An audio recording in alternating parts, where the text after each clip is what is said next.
ರಾಕ್ಷಸರಿಗೆ ಆ ರಾಜದೇಹಕ್ಕೆ ಉಂಟಾಯಿತು. ಕುಮಾರ,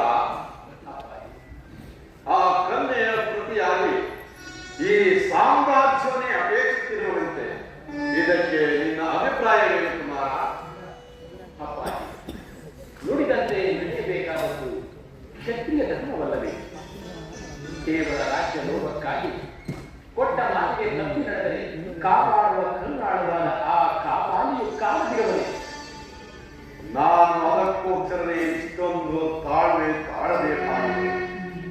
ಹಾಗಲ್ಲದೆ ಆ ಶಕ್ತಿ ಏನಾದರೂ ತಾನಾಗಿ ಸಾಮ್ರಾಜ್ಯವನ್ನು ಅಪೇಕ್ಷಿಸಿದರೆ ಆತನನ್ನು ಖಂಡಿತ ಗಲ್ಲಿಗೇರಿಸುತ್ತಿದೆ.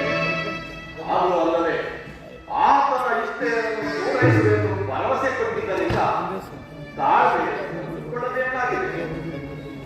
ಪ್ರಭುಗಳು ಮತ್ತು ಕುಮಾರರು ಈ ವಿಚಾರದಲ್ಲಿ ಬಹಳ ಗಂಭೀರವಾಗಿ ಆಲೋಚನೆ ಮಾಡಬೇಕಾಗುತ್ತದೆ. ಇತ್ತ ಆ ಬಂಗಾರಿನ ಆಸೆಯನ್ನು ನೆರವೇರಿಸಲು ಆಗಬೇಕು. ಅತ್ತ ರಾಜಕುಮಾರರ ವಿವಾಹವನ್ನು ನಡೆಯುವಂತೆಯೂ ಏನಾದರೂ ತಂತ್ರ ಮಾಡಲೇಬೇಕು. ನ್ಯಾಯವಾಗಿ ನಡೆಯಬೇಕಾದ ನಾವೇ